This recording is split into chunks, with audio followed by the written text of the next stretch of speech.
तो बच्चों यहाँ पहला जो प्रश्न है वो इस प्रकार से है कि आकृति में ए बी सी डी और ई एफ तीन रेखाएं हैं। तो आपको यहाँ आकृति दिख रही है, इसमें ए बी सी डी और ई एफ तीन रेखाएं हैं जो ओ पर संगामी हैं। बिंदु ओ पर एक ही बिंदु पर तीनों रेखाएं आपस में एक दूसरे को काट रही हैं। तो y का मान ज्ञात कीजिए।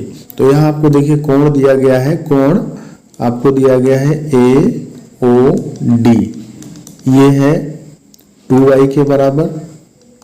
इसके बाद कोण दिया गया है B O F equal to 5y और एक कोण और दिया गया है ई ओ सी, ये है 2y के बराबर। हमें y का मान ज्ञात करना है।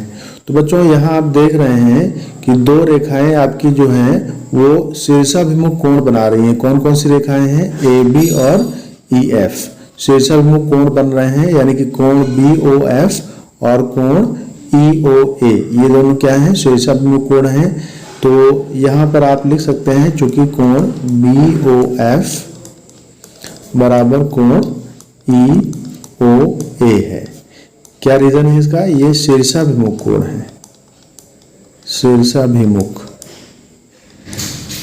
ठीक है, शीर्षाभिमुख कोण आप लिख देंगे तो ये क्लियर हो जाएगा। ये शीर्षाभिमुख कोण हमेशा क्या होते हैं? बराबर होते हैं।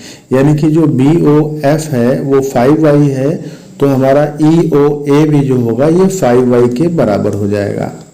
ठीक है, अब इसके बाद आपको दिख रहा है कि सी डी जो है एक सरल रेखा है और सरल रेखा के एक ही ओर बने सभी कोणों का योगफल कितना होता है? 180 अंश का।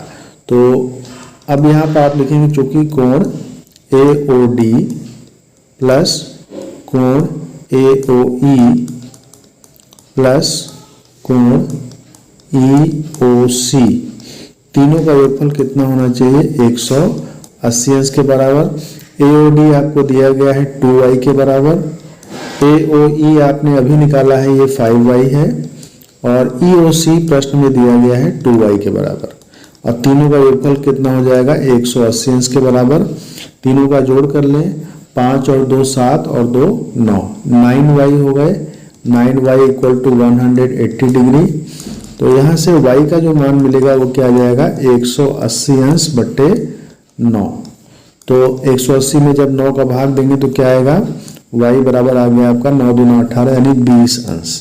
तो 20 अंश आपका जो है y का मान हो जाएगा और यही आपका अभीष्ट उत्तर हो जाएगा।